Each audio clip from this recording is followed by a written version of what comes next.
Hello guys, welcome back sa channel natin LexPH. Okay, so for today's video guys, ituturo ko sa inyo kung paano nyo i-unlock yung karagdagang ultra settings dito sa kanyang map quality tsaka yung high frame rate nya na magkakaroon tayo guys mamaya ng super, pati na rin po yung kanyang ultra na high frame rate, no? Okay, so una sa lahat guys, i-download nyo itong mga file na to. Ilalagay ko sa pin comment yung link nito, itong game unlocker tsaka yung manager.apk. Okay, so pag once na i-download yun na tong dalawang file na to, unang i-install nyo dito guys itong game unlocker, no? Okay, so click lang natin yung done, install natin tong manager or yung ls patch. Okay,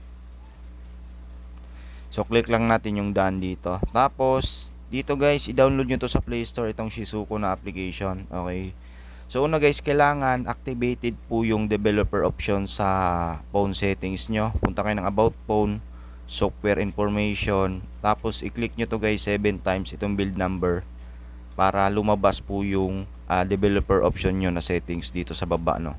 Okay, so dito po siya guys, then i-connect nyo lang to guys, balik kayo sa Shizuku na application, tapos pairing, developer option, tapos dito guys itong dalawang to, itong USB debugging, kailangan naka-enable to, at itong wireless debugging. Okay, so kailangan i-pair nyo po to sa Shizuku na application. Okay, so ito yung pairing code nya, 778317. so ayan, so go back lang tayo sa Shizuku natin, then authorize natin yung guys itong ls patch, ito, tapos click natin yung start dito. Okay, so para magkaroon yung ls patch natin ng permission dito sa Shizuku na app, no? Okay, so ayan guys, authorize na po yung ls patch natin. So ito po siya, na-install natin kanina, so ilagay lang natin dito, tapos open natin siya guys. So makikita nyo dito guys, Shizuku service available. So pwede na natin tong gamitin para ma-unlock natin yung ultra sa map quality, pati na rin yung sa high frame rate. Okay, so dito guys, next step, pindutin nyo tong pangalawang tab, then click nyo tong plus icon, then select storage directory. So yung dalawang file na to guys, naka folder po siya sa documents. Okay, so ilagay nyo po siya guys sa specific na folder para mabilis nyo lang siyang makita, kasi gagamitin natin yung folder na yan. So use this folder lang natin to, tapos click natin yung allow, then select an installed app, then hanapin na natin dito guys yung Mobile Legends natin. So ito po, tapos start patch lang natin guys.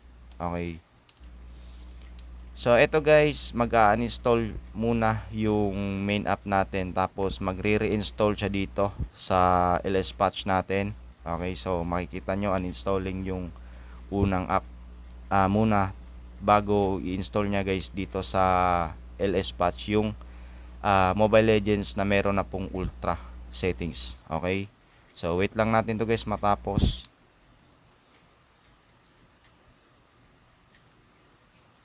Okay, so install successfully. So i-refresh nyo lang guys yung lobby or yung manage lobby na to, tapos ilong press nyo guys yung Mobile Legends, click nyo po yung module scope, tapos i-check nyo dito guys yung game unlocker na in-install natin kanina. So dito kasi lalabas yung app na to, tapos i-click nyo po tong check na to. Okay, so yan guys, pwede na nating buksan yung ating Mobile Legends. Ilagay muna natin siya dito. Okay, so andito po siya, then buksan na natin guys. So kung mapapansin nyo guys, nag-auto close siya. Buksan nyo lang po siya ulit, kasi sa first open nyo mag-auto close siya, pero sa pangalawang open nyo hindi na po yan mag-auto close. Okay,